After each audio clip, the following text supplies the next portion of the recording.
All right. Next problem we have is water heater element went out. No hot water unless you turn on the gas burner. So we went and, of course, I researched it, how tough it was to replace it, watched a video or two, tried a bunch of work, make sure that the switch was on, make sure breaker was on and off. It was tripped the first time when Erin got out of the shower, and she said she smelt a burning smell.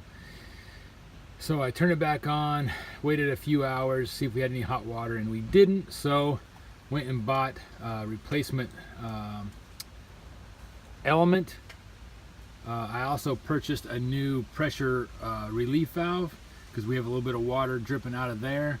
Every once in a while we would have some water accumulated down here, so we're going to replace both of those here in a minute. So I know that we'll have to remove the gas line, turn off the gas, turn off the electrical, undo some screws, remove the burner pipe, and replace that element after we've drained it and turned off the water.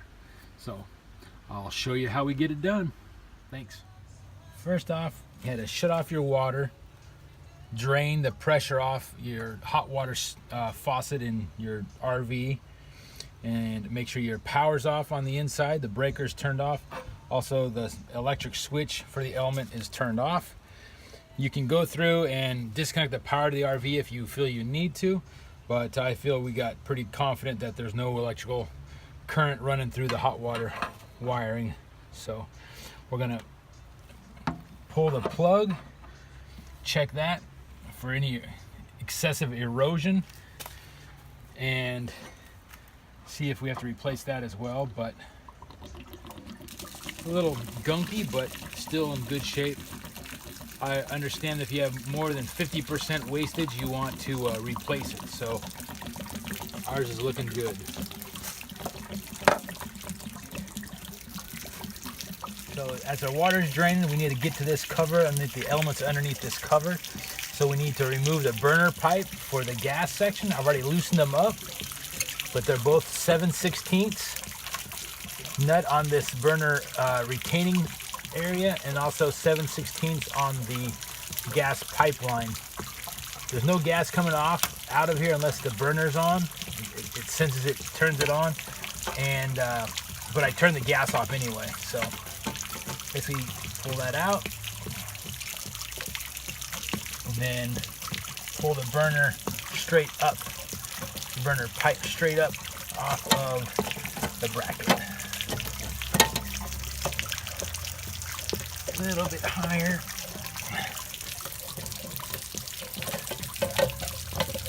There we go. That's the burner pipe. If you open that pressure relief valve, it lets air come in as it's wanting to let the water go out, so it just drains it quicker. Okay. So to get to the pressure relief valve, we got to get rid of this heat shroud for the burner. 6 small Phillips screws, and the shroud will come right off. Gives you more room to work on this pressure relief valve. All right, so now we got the water's drained out.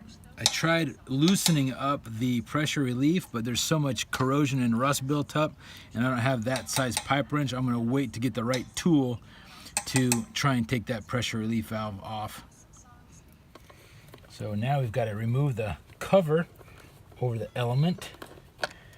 We've got to use a 1/4" nut driver or a flathead screwdriver. Pull out the 3 screws.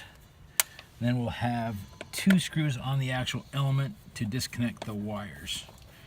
Those should be a Phillips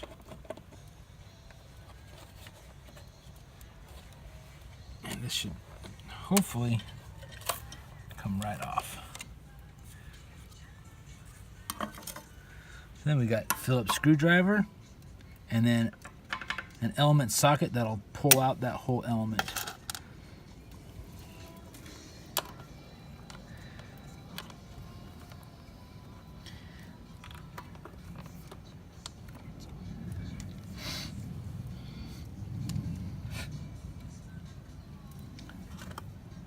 right.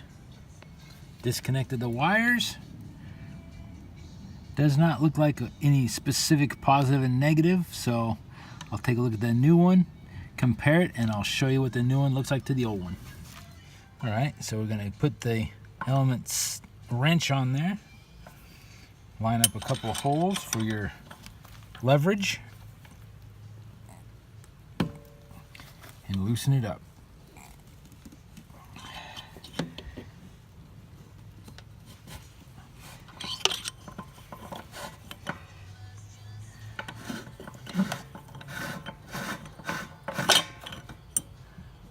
Take it out. See what the element looks like. Compare it to your new one. See, it says 120 volts, 1500 watt. Ours is the same thing.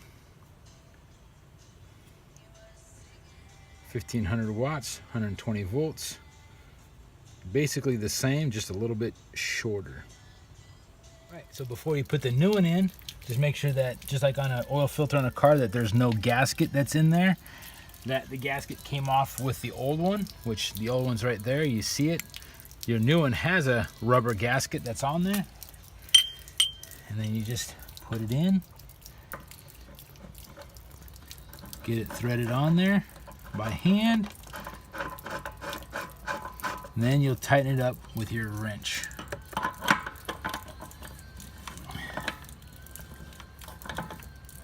Then you get your screwdriver. Make sure it's snugged up. That's all you need.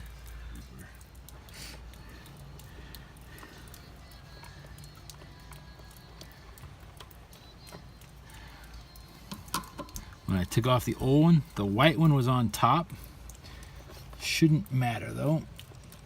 And the black one was on the bottom, but they are so short. Not much room for play in here.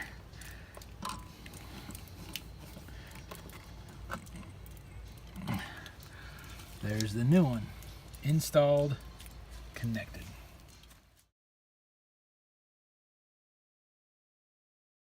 So now you come inside and turn the water on.